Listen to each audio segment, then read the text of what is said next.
How you doing? I'm doing fine. Well, here it is. This is another show that comes after a terrible loss by the Toronto Maple Leafs. There have been way too many of them. Way too many of terrible losses by the Maple Leafs. The kind that leaves Maple Leaf fans standing on the edge of cliffs, making a determination as to whether they should end their lives because of the way this is going. That was an exaggeration, and I'm not suggesting you do that if you're a Leaf fan. Believe me. Okay, I'm really kidding. That's a terrible thing to say. But the fact is, I think this time there seems to be less panic in Leaf fans after this version of a Leaf loss. Do you feel it? Well, let's look at this realistically here. The Leafs had won 4 of their 4 games coming into this. The fact that they've lost 1 game out of 5 is not the end of the world. They're 7-2-1 in their last 10. They've clinched a playoff spot. They're still 2 points up on Tampa, 4 points up on the Panthers. Like it's not the end of the world. And as much as I want to say you can win every single game, unfortunately you can't. So this is. It's one of those tempest in a teacup sort of things. Yeah, it is. And I guess the analogy I can use to this regard, and as far as perfection is not an expectation, it's not a demand either. It's basically something you try to achieve. A guy just signed a contract with the Toronto Blue Jays, a first baseman. And he's being paid $500 million a year to hit a baseball maybe a third of the time. Yep. And, it is what it is. It's what we've signed. So that's the reality of sports. You're not paying for perfection. You're paying for perception, not perfection. Perception. It is a perceived bit of knowledge that if you have a guy like Austin Matthews on your team, William Nylander, and of course Mitch Marner, and let's not forget about Johnny Toronto, if you have people like them in your lineup, you're going to have talented players who can win for you. So what it comes down to at this time of year, this is the Maple Leaf fans holding their breath in anticipation of the playoffs. And I think they care even less if the Leafs finish first or third. They don't want the Leafs to finish fourth because that would be into a territory that they shouldn't be adventuring in, even though it's very unlikely that that's going to happen because they literally have to lose every game and Ottawa would have to win every game. Is that possible? Of course it is. Anything's possible in hockey. So really the loss to the Florida Panthers, in your words, Aaron, and here's my very simple words. The Leafs did not look engaged in that game to me. I didn't see engagement there. No, they looked like they were getting their show run for the first period. They did not look like they were engaged at all. And at the end of the day, I think it came back to bite them in the butt. Now, the goal that Forsling scored was kind of on Johnny.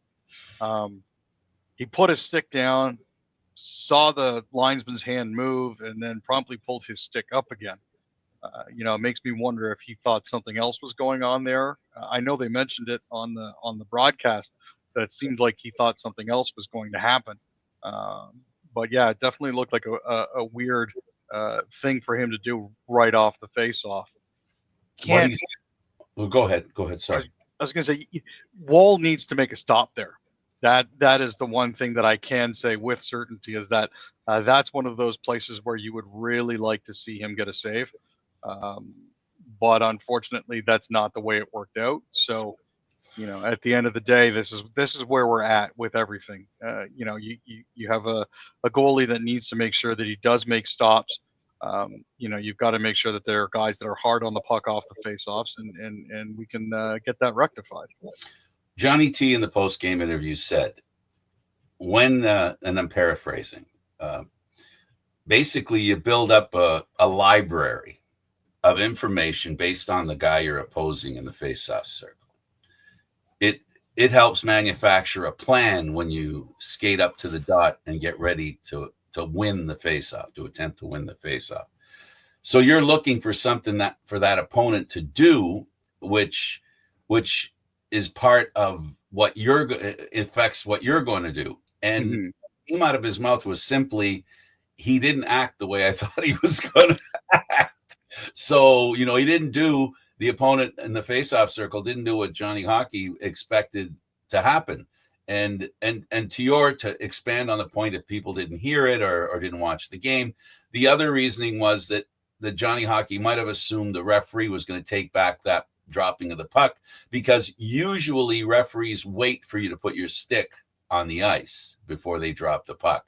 And when he dropped the puck, I believe I wouldn't be exaggerating if I said that Johnny Hockey's stick was at least 10 to 12 inches high off the ice. Yeah. So he wasn't able to recover in time to get that puck. It became a clean face-off win to a player ready to let her rip. It was not a screened shot, which is, I think, why you're suggesting it should have been caught, and it was catchable. He didn't have to block it. It was high enough and close enough to his glove that if he would have reacted quicker, maybe he would have caught it.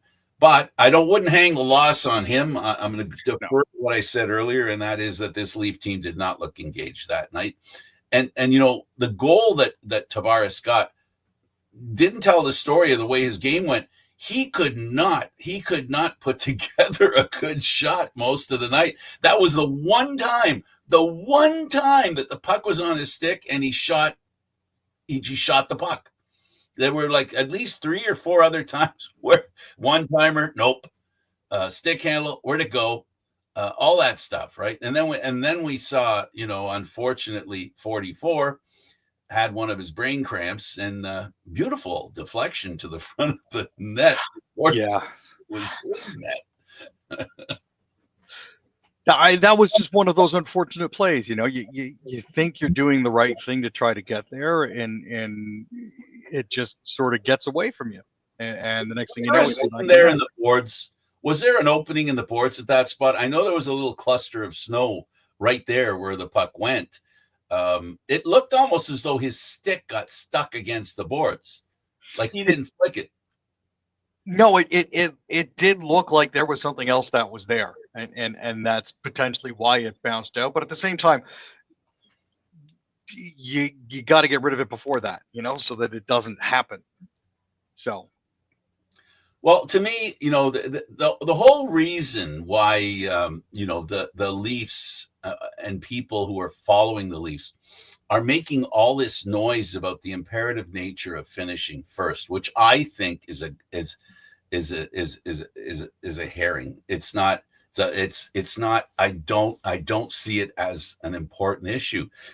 They don't have to finish first. They don't even have to finish second. They could finish third. And here's my theory about it. I think the Leafs would do well to be on the road in the first couple of games. I think they would be good. They played well on the road. It's not like they have to fear playing on the road. That isn't an issue, I don't think. No, I mean, they're 22-13-3 on the road. They're 25-13-1 at home. That's almost identical records. So I don't think it really makes a difference at this point. So I mean, I don't either. I know we hear and the same song and dance every year. You got to finish higher. You need home ice because you get that extra home game. Well, the Leafs have had extra home games, and no, they haven't been real good to them. So, home games are home games. I get it. Really good teams get beaten because they get on a reverse roll. And usually that reverse roll begins with losses at home. No, that's very true. And I know it's an overused phrase at this point, but it's not a series until you lose a game at home is I think the real measuring stick that a lot of hockey fans use when it comes to this sort of thing. And it's true. As soon as you've lost home ice advantage, and by that I mean the fact that you've lost a game where you shouldn't be losing games, then it becomes an issue. So put the Leafs on the road, put the pressure on the team that they're playing against, and see if you can't come out of it that way. Yeah, and I'm not suggesting that they need to finish in fourth or third. That's not what I'm saying at all. What I am saying is that simply that they do play well on the road. And so really all that matters, I believe, all that matters, and I've said this before, and I will continue to say it, all that matters is the way they play. It's not a matter of who they play. It's how they play. Because we've learned one very simple thing here over the years, and that is great teams lose playoff games. Underdogs win playoff games. Not everyone for both factions, not everyone, but it's all about what that specific team does in the situation that they find themselves. And the Leafs just got to figure out how to win. Now they're down to their last 4 games now. They're down to the last 4, I think, isn't it? They're actually, it's an 82 game season. They have played 77 games. They've got 5 left. So there's 10 potential points on the board. Right. And so the 5 that they have left will help determine where they finish. The big game is tonight against Tampa. Tampa's the team that I think has played better than Florida. Tampa's been a much better team recently than Florida has. Obviously, since Florida lost 4 or 5 games in a row there. So they're playing them tonight. And I don't think it'd be a far cry from suggesting that this game is for first place. Would that be an overstep on my part? No, I think that does sound about right. This is because they're within 2 points of each other. And I think Tampa Bay's got the tiebreaker. This very well could determine first place. So, with the Leafs at 7-2-1 and Tampa at 6-3-1, that definitely puts a slightly different complexion on the whole game itself. And the fact that the Tampa Bay's got a couple of players that are close to breaking records now, and they look like they're already rounded into playoff shape and are ready to go. Now, I'll correct you on that, Aaron. Actually, Toronto has the tiebreaker by virtue of 47 wins versus Tampa Bay that have 45 with only 2 points separating them. So apologies, it's the pity points. I just want the fans to. So the Leafs finish tied with them would mean that Tampa would finish below Toronto, wherever that happens to be, unless in these next 5 games Toronto has 2 overtime losses and ends up with the same points, and then it gets to a different situation to speak of. So yeah, the Leafs right now defensively, I keep having that we have to judge their defensemen. We have to judge them. And as far as the Leaf defense is concerned, they're playing without a key guy who's hurt on defense.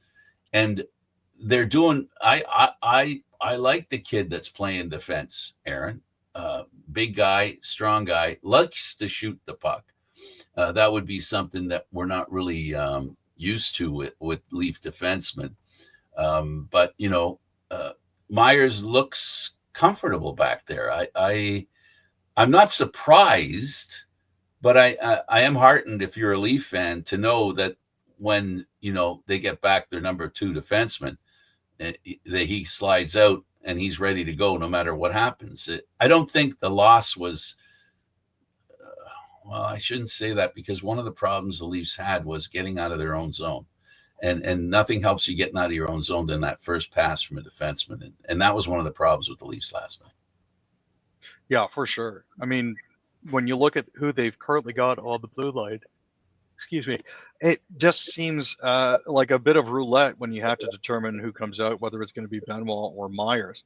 And also if Hakanpää ever gets off the IR, and he's been spotted on the ice soon. You've also got Max Pacioretty and David Kampf waiting in the wings. So there are potential changes up front if they want to try to mess with chemistry this late in the season, or even in the first 2 games of the playoffs. But at this point, everything is okay. I wouldn't say it's stellar, but it does seem to be working for them.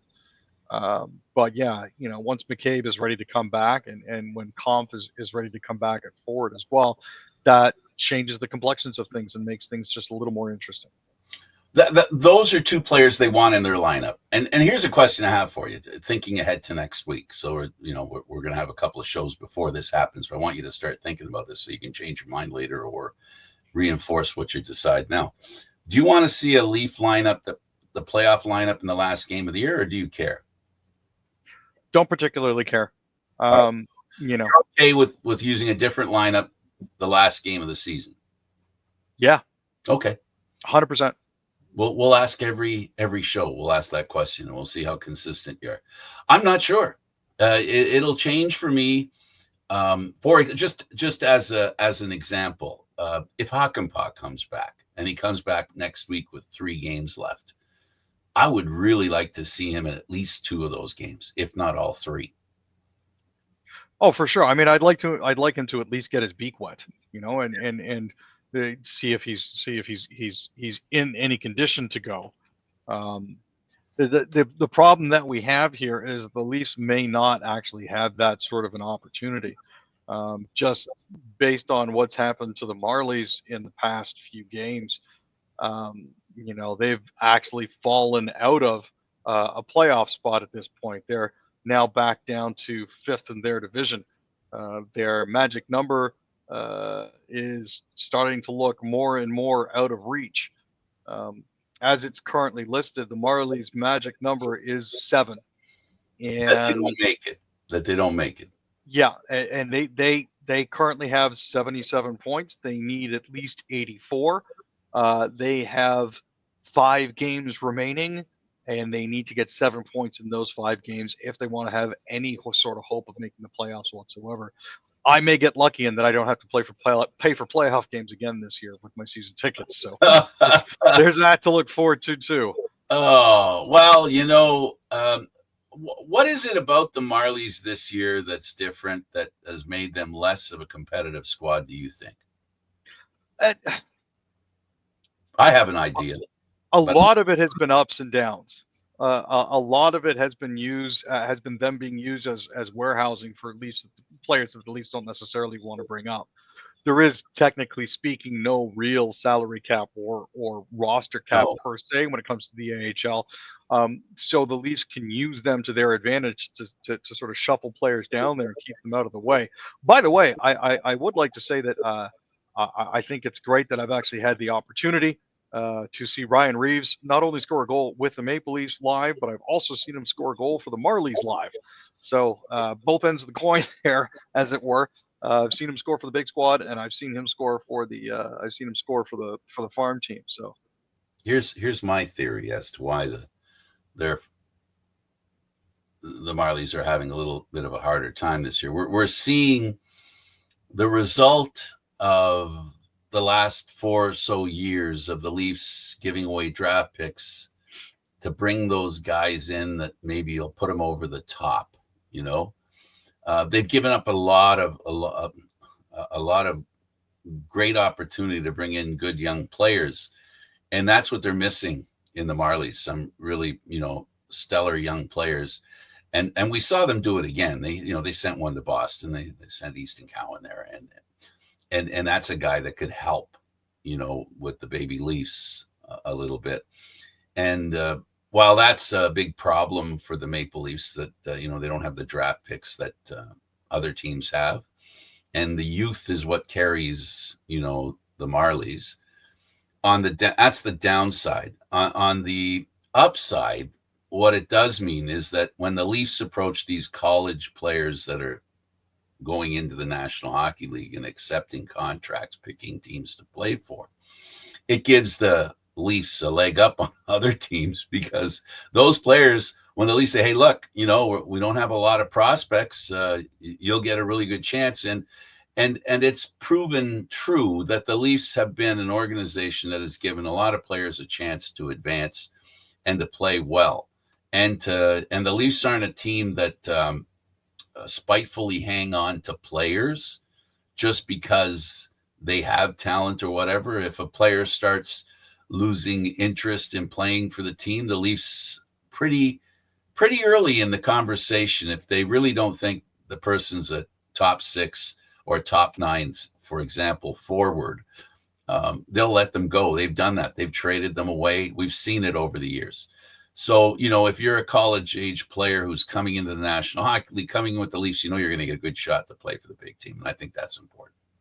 Oh, for sure. And, the fact that they were willing to move off Jimmy Vesey very early on is an indication of, hey, we recognize that this individual has talent. He can better use it somewhere else, unfortunately, because we don't have the. How about Marner? 100 points? Possible. He's at 94 points. They got 5 games left. He only needs 6. It's one of those things where he definitely could. It'd be nice to see him do that. Mainly because it will only help him when it comes to his contract negotiations coming up. So, well, top 3 in the divisions in the conference, the Eastern Conference, we know who's coming in. The wild cards are not guaranteed as yet, but the odds are very good in favor of Ottawa, and then again, even Montreal.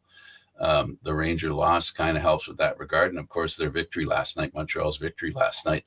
Tell me a little bit about the Habs. Have you heard anything about the young man that's coming from Russia? Oh, Mr. Demidov. Yeah. Heard a few things here and there. Included are the words generational, magical, and absolutely deadly. So interesting to see when he comes over, how much of an impact he has. Not 100% certain. I don't think he's eligible to play in the playoffs this year because they'll be bringing him in after the roster freeze known as the trade deadline. But I can certainly look into that. No, I think they'll be able to use him. Aaron, he's like a college kid. He's like a college kid that ends up playing in the playoffs for the Leafs. That's happened the past few years. Nice played under those circumstances. Remember, there's been a few. The ones that they come up and then they burn off a year of their contract. Yeah, no, and I'm seeing here ESPN has confirmed that Demidov is actually eligible to play because although he wasn't technically under contract, Montreal already had his player rights. So Right. That would mean that he'd be eligible to play. So that's actually good news for the Canadians if they make it. Seeing as he set the KHL record for points by an under 20 player. It'll be a big shift though if he's coming into the playoffs, as his first real NHL playoff playing experience. I feel like he's going to learn. Well, he's got to learn to play on the smaller ice. No, exactly. Right. There's that issue, but they're saying that this is the best Russian to come to the National Hockey League since a couple of other great Russian players. One of them actually leading the league, fighting for the lead in the league for points amassed. This is bad news for Leaf fans. Yeah, this could potentially be very bad news for Leaf fans. Terrible news. 19 goals and 30 assists for 49 points. And great for hockey and great for Montreal fans. This is and who this is going to bother more than anybody if he actually has the kind of talent that can be used in the NHL and NHL rinks. You're the Washington Capitals. That Montreal team already looked like I don't want to play them because they've been played so well in the past short time. And add this little gem,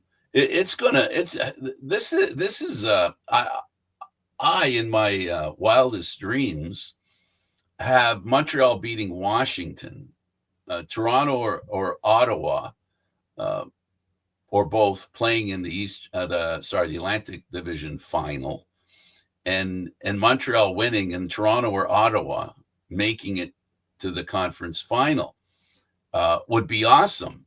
Either way, mind you, though, it'd be a very interesting situation to have that kind of talent on a team, the Montreal Canadiens, that have already a fair bit of talent, but they don't have that kind of talent to spare. So this would be, and this fits under the definition for me, Aaron, with playoff hockey. I always believe the teams that win the cup have players who, and I've talked to you about this, and I firmly believe this. If they have players that show up and become impactful, in other words, a player that isn't really in the main roster, and the guy comes in and becomes a real contributor to the franchise in the playoff situation, it can turn a team around and buoy them into a Stanley Cup final and make that run. And this is the kind of player that could help Montreal make that run. I'll be the first to predict that, and in seriousness with reality.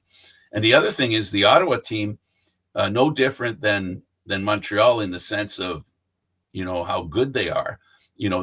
They've got a player sitting on the sidelines that Brady Tkachuk, when he joins the lineup, he's going to be joining a lineup that's won like 5 games in a row. That's dominating other teams. This isn't the Leafs or bust for Canadian Stanley Cup hope. The East Division has flipped things. Remember, the East Division was, okay, the Leafs are in, and then it was, that's it.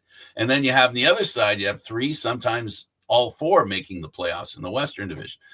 This year, it looks like there's probably only going to be 2 that make it out in the West, but 2 very good teams when you consider one of them is the Edmonton Oilers with 2 of the best players in the world, and the Winnipeg Jets, the best team in the league, at least if you go by points. So Canadian hockey's we've got some interest going here. I know it's hard for, people from Montreal to root for Toronto and, more than anything. And I know it's hard for anybody in Canada outside of Toronto and the people who are transplants or Toronto fans to want to see Toronto win the cup. But I'm unique that way. I really want to see a Canadian city win the Stanley Cup. I think it would be awesome for the whole country. And this is obviously the best shot. It really is. I said it a while ago, and I've done nothing but believe it stronger as time has progressed by virtue of the way Winnipeg has maintained their high level of play, and knowing that McDavid's on the sidelines going to play, and then you're going to have him come in, and the way Ottawa and Montreal have played, and Toronto's there again. I think it's set up for Toronto too. What I'll say for Leaf fans is this. Think about this. When they enter the game, the people that talk about the game are going to talk about Toronto being the favorite over Montreal and Ottawa. I happen to think the opposite. I think from a player standpoint, from an organization standpoint, I think the Leafs are going to have to play scared because they will be in tough if either of those teams are teams that they meet, whether it be in this round, the next round, or the last round in this conference. If they have to play Ottawa and Montreal, they're going to have to play as good a game of hockey as any of the teams. And I include Tampa and Florida and Washington in the difficulty, the Leafs, the level of difficulty they'll have to overcome with those 2 teams. I love the way Ottawa and Montreal are playing. Well, and the other thing is that Demidov, when he's coming in here, is in the perfect position to help push Montreal over the top. As it is, they're already riding a high. By beating the Wings 4-1, that's their 6th win in a row. Heading out of the season like that, after having lost the previous 4 games and starting, about 2 weeks ago at 0-3-1, they're now 6-3-1, which is a huge boost for their confidence. And add the fact that Demidov signed a 3-year already, that's got to be a huge sign for them that they can get on this horse and ride it as far as they can. So, okay, we're about out of time. I'd like you to talk about one of the greatest coaches, Freddie the Fog Shiro. Well, the one that I was thinking of was actually Ray Shiro, who passed away. Yeah. I was going to say, is Fred still alive? I see. Oh, okay. Yeah, unfortunately, Ray Shiro passed away at the age of 62. He helped build around Sidney Crosby and Evgeny Malkin and Hossa in 2008 before they finally ran to the Stanley Cup final. They lost to Detroit, and then Hossa signed with Detroit. But the Penguins then returned to the final to beat the Red Wings after Shiro acquired Guerin and Chris Kunitz at the trade deadline. He was the New Jersey Devils manager from 2015 to 2020. He drafted Nico Hischier, Jack Hughes, and Jesper Bratt. He also traded for Taylor Hall, who was voted for NHL MVP in his 2nd season in Jersey. He joined the Wild in 2021 and unfortunately had his employment terminated in 2022. Hadn't been with the NHL since, but did pass away just recently. I'm shocked. Yeah. I was going to say, is he? When I was thinking of Ray, Fred Shiro, I was thinking, he's still alive now. He just died now. No, I seem to recall. I do remember when he died, and this is his son, 62. 62. Yeah. That's the new 29. Yeah, it really is. As a shock to a lot of people. I don't think we even had any real indication of the fact that his health was starting to decline. So the fact that he's now passed is a difficult pill for a lot of people to swallow. Absolutely. Okay, well, I guess we'll end it on that sad note. I find it hard to believe that he passed away, and the fact that I totally didn't think of him, rather his father, speaks to that. Thanks for doing this, Aaron. Not a problem, Frank. Hopefully we'll see you Friday. If not Friday, then we'll see you Monday. We'll see you Friday. All right. Legion. Oh my God. Anyway, he's Aaron William Freeland. I'm Candid Frank Stanisci. Don't forget to check out Candid Frank Stanisci on YouTube. And if you want to see any of the programs that we do, thanks for watching, everybody. We'll see you next time. And that's it. Leave.